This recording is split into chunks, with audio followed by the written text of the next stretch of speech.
Bonjour et bienvenue à toutes et à tous. Bonjour. Aujourd'hui, on se lance dans une exploration théologique assez pointue, je dois dire, basée sur des écrits qui nous ont été fournis. Oui, des textes denses. Très dense, oui. Ils tissent des liens entre des concepts bibliques que, bon, certains connaissent peut-être déjà, le jour des expiations, la première résurrection, Mhm. les fameux 7 fléaux de l'Apocalypse et puis le jugement final. Tout un programme. Exactement. Notre but aujourd'hui, c'est d'essayer de démêler un peu ce que ces sources spécifiques nous disent sur des idées fondamentales comme la justice et l'amour divin, Oui, comment le libre arbitre pourrait être, je cite, perfectionné, un concept clé ici. absolument. Et puis les toutes dernières étapes du plan de Dieu, enfin, telles qu'elles sont présentées dans ces documents précis. C'est ça. Et d'ailleurs, il y a une idée qui m'a tout de suite interpellée en lisant ça, c'est cette notion d'une expiation du temple réel. Ah oui, Un concept qui se situerait au niveau céleste et qui se déroulerait en même temps que les 7 fléaux s'abattent sur la terre. c'est ça. Cette simultanéité est intrigante. Très intrigante. Alors allons-y, explorons ça ensemble. Qu'est-ce que ces textes nous disent sur ce point? Eh bien, ils expliquent qu'après un événement majeur, appelé la première résurrection, on y reviendra en détail, je pense, Oui, oui. la possibilité même de pécher, elle disparaîtrait pour certaines créatures, celles considérées comme justes. Disparaîtrait complètement. C'est ce qui est affirmé. Et c'est à ce moment précis que commencerait cette fameuse expiation du temple réel. D'accord. Et pendant ce temps-là sur Terre? Sur Terre, c'est le déchaînement des 7 fléaux, le chaos, comme vous disiez. Et il y a ce détail, personne ne pourrait entrer dans ce temple réel avant la fin des fléaux. Exactement. C'est une interdiction temporaire. Et les textes font un parallèle, vous l'avez noté, avec Lévitique 16. Oui, le grand prêtre seul dans le Saint des Saints. C'est ça. Personne d'autre ne pouvait entrer pendant l'expiation annuelle. Et une référence d'Apocalypse 15 est aussi utilisée pour appuyer ce point. D'accord. Mais alors, quelle est la signification profonde de cette expiation du temple réel? C'est juste un nettoyage symbolique ou il y a plus? Ah non, selon ces écrits, c'est bien plus. Il s'agit vraiment d'effacer la trace, voire même le potentiel du péché, de ce sanctuaire céleste. Le potentiel même? Oui. Et ce qui est vraiment central, c'est que ce processus est directement lié, selon cette interprétation, au perfectionnement du libre arbitre. Hmm. Celui des anges, mais aussi celui des justes qui sont glorifiés à ce moment-là. Ce terme de perfectionnement du libre arbitre, c'est fort. Qu'est-ce que ça veut dire concrètement dans ce contexte? Ben, l'idée qui est avancée, c'est qu'à ce stade, les créatures justes, anges et humains, auraient atteint une compréhension et une confiance tellement absolue dans le caractère de Dieu, Sa justice, son amour? voilà, qu'elles ne pourraient tout simplement plus jamais douter ou choisir de s'opposer à lui. Leur volonté serait parfaitement alignée sur la sienne. Mais pas par contrainte. Non, non, absolument pas. Par une adhésion totale, éclairée, basée sur la compréhension et l'amour. C'est ça l'idée de perfectionnement ici. Et le lien avec les fléaux sur Terre alors? Pourquoi ce jugement est nécessaire pour cette expiation céleste? L'argument, c'est que ce jugement terrestre est en quelque sorte la manifestation visible, nécessaire, de la justice divine. Et cette manifestation permettrait ou confirmerait cette expiation céleste. C'est comme si la justice devait être vue pour être consommée, si vous voulez. D'accord. Et pour appuyer ça, il y a cette référence à Nombre 35, Oui. qui dit que le sang versé injustement souille la terre, et que seule la justice, symboliquement, le sang du coupable, peut purifier cette terre. Donc transposé ici. Transposé ici, ça voudrait dire que les fléaux, en punissant ceux qui ont activement rejeté Dieu et persécuté ses fidèles, eh bien, ils démontrent la justice divine. Et cette démonstration valide, en quelque sorte, l'expiation qui a lieu dans le temple céleste. C'est une sorte de validation par l'exemple. On pourrait dire ça. L'Apocalypse est d'ailleurs cité à nouveau avec cet ange qui proclame que les jugements sont justes parce qu'ils répondent au sang des saints qui a été versé. Je vois mieux le lien maintenant. Donc les fléaux terrestres et l'expiation céleste, ce seraient un peu les deux faces d'une même pièce, la justice de Dieu en action. C'est tout à fait l'interprétation proposée. Mais tout ça, on l'a dit, ça découle d'un événement antérieur, la première résurrection. Pourquoi elle est si centrale dans ce schéma? Elle est vraiment présentée comme le pivot, oui. Sa fonction première, ce serait de prouver, mais de manière irréfutable, la vérité et la bonté des commandements divins. Les établir comme normes justes pour le jugement. Exactement. Mais il y a plus. Et c'est là que ça devient particulièrement intéressant et spécifique à ces textes. Ils affirment que c'est cet événement précis qui achève, qui complète le libre arbitre des créatures justes. C'est ça qui est presque contre-intuitif. On imagine le libre arbitre comme déjà complet, non? C'est un point central et, oui, assez spécifique de cette lecture. L'argumentation repose sur la question: comment être absolument certain que les voies de Dieu sont justes, surtout face au mal, à la souffrance? Mhm. La croix du Christ est vue comme la première grande preuve d'amour et de justice. Une preuve immense, évidemment. Oui. Mais la première résurrection, celle des martyrs, donc ceux qui ont obéi par amour jusqu'à la mort, ce serait la confirmation ultime, la validation finale. Pourquoi? Parce que leur victoire sur la mort, par la résurrection, dissiperait absolument tout doute possible sur le caractère de Dieu et sur la valeur réelle de ses commandements. C'est cette certitude absolue qui perfectionnerait le libre arbitre. D'accord. Des passages d'Ésaïe, de Luc sont cités pour appuyer cette idée d'une résurrection qui est une victoire totale, définitive, pour les fidèles. Donc, si on résume la séquence logique telle qu'elle est présentée ici, on a d'abord la croix, preuve initiale d'amour sacrificiel et de justice. C'est ça. Ensuite, l'action du Saint-Esprit qui permet à certains croyants, les martyrs, de suivre les commandements par amour, même au prix de leur vie. Oui, une obéissance motivée par l'amour. Et enfin, leur résurrection, Exact. qui vient confirmer que ces commandements sont bons, que Dieu est fidèle. C'est bien ça? C'est exactement ça. La première résurrection devient la validation expérimentale à l'échelle cosmique de la fiabilité de Dieu et de la justesse de ses lois. Une preuve vivante en quelque sorte.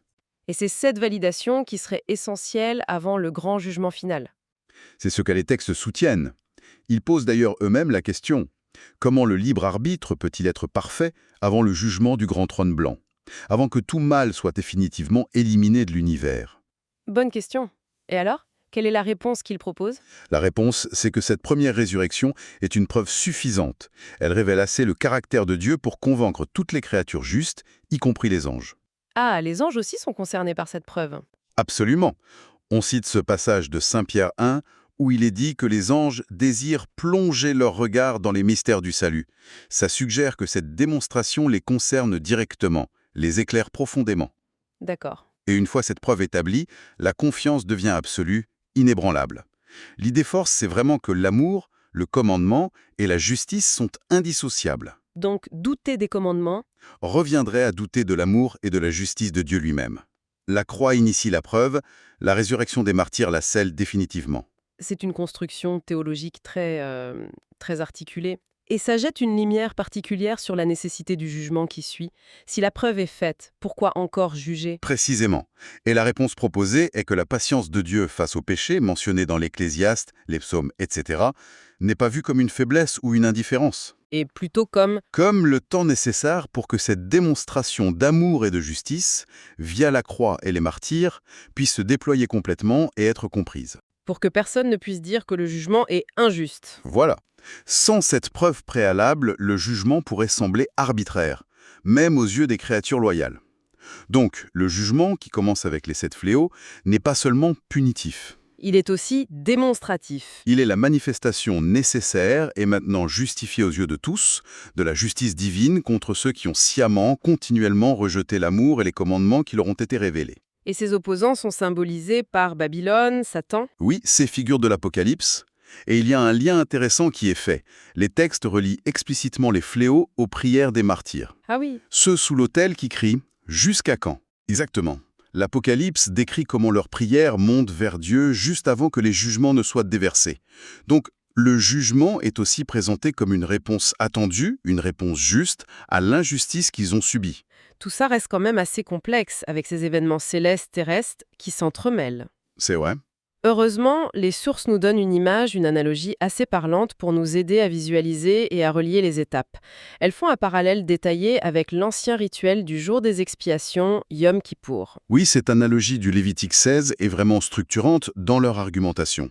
C'est présenté comme une clé d'interprétation eschatologique. Alors, voyons ces correspondances. Comment ça fonctionne? Alors, premièrement, l'expiation qui avait lieu à l'intérieur du tabernacle dans le lieu très saint. Oui. Ça correspondrait à cette expiation du temple réel céleste qui se déroule, nous dit-on, pendant les 7 fléaux sur terre. D'accord, le sanctuaire intérieur. Et ensuite? Deuxièmement, l'expiation de l'autel des holocaustes, qui lui était à l'extérieur, dans la cour du tabernacle, Mhm.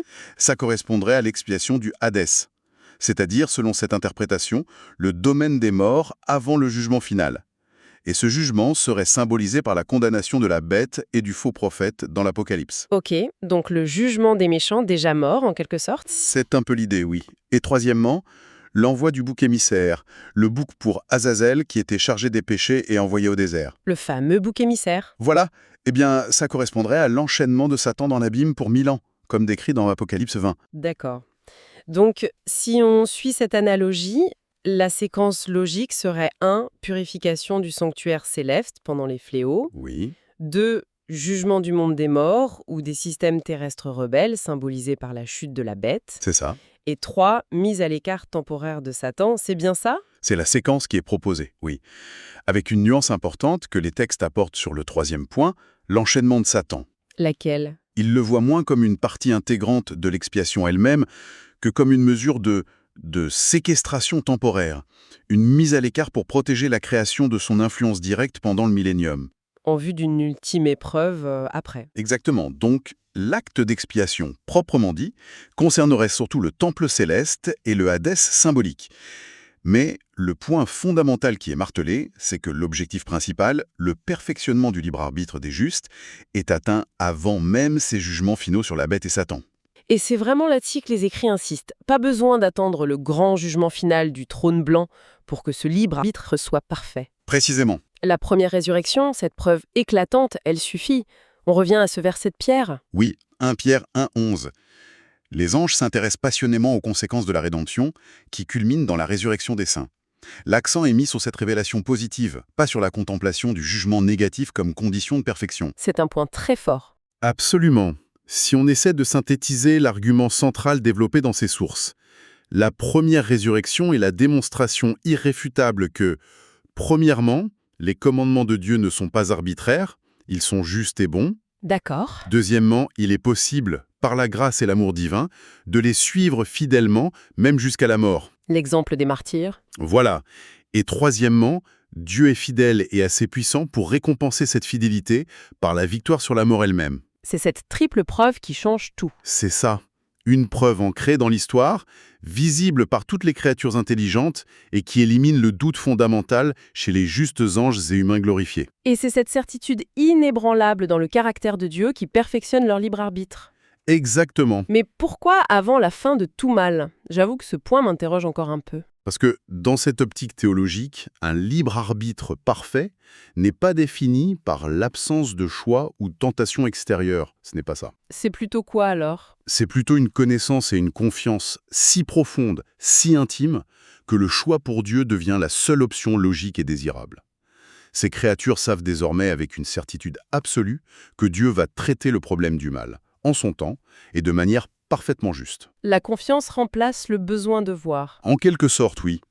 La confiance est fondée sur une preuve suffisante. L'expiation, vue sous cet angle, sert d'abord à solidifier cette confiance chez les justes avant de manifester la justice envers les rebelles. Et tout ça, ça repose sur quoi en dernière analyse? Quel est le fondement ultime de cette confiance? Eh bien, c'est l'acte fondateur, la croix. Bien sûr. La racine ultime de cette confiance, c'est la révélation absolument stupéfiante du caractère de Dieu quand le Créateur lui-même accepte de devenir une créature et de mourir par amour. C'est le paradoxe ultime. Oui, et les épîtres de Jean, de Pierre, sont utilisés pour marteler ce point.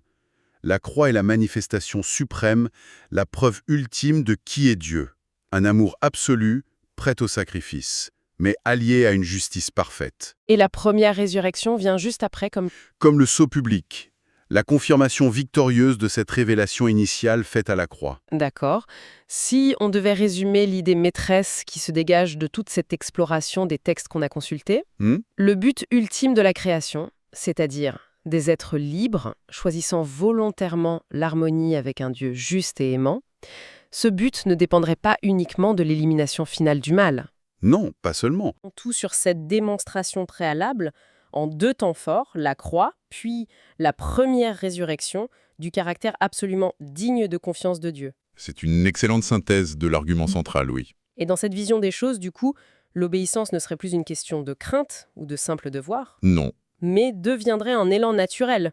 Un élan qui découle d'un amour éclairé et d'une confiance totale en la bonté et la sagesse de Dieu. C'est l'idéal visé.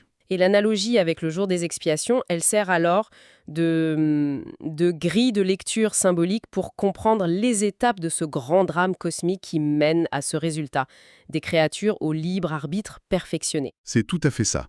Et l'affirmation forte vraiment répétée dans ses écrits, c'est que la première résurrection suffit à atteindre ce perfectionnement du libre arbitre.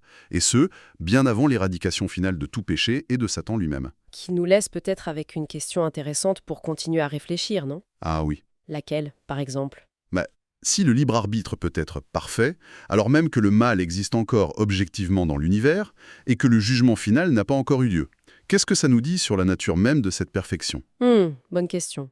Est-ce que ça suggère, comme ces textes semblent vraiment l'indiquer, que la perfection de la volonté réside moins dans un environnement extérieur complètement aseptisé, ou même dans la vision de la punition finale du mal, Et davantage dans quoi alors? et davantage dans une certitude intérieure, une confiance et une connaissance si profonde du caractère juste et aimant de Dieu, qu'elles rendent toute déviation non seulement impossible, mais carrément impensable. La perfection serait avant tout une affaire de cœur et d'esprit. Une question de confiance absolue peut-être, plus qu'une question de circonstances externes. C'est une piste de réflexion qui, je trouve, prolonge bien notre exploration d'aujourd'hui. Tout à fait. Une belle matière à méditer. Merci beaucoup pour cet éclairage. Merci à vous.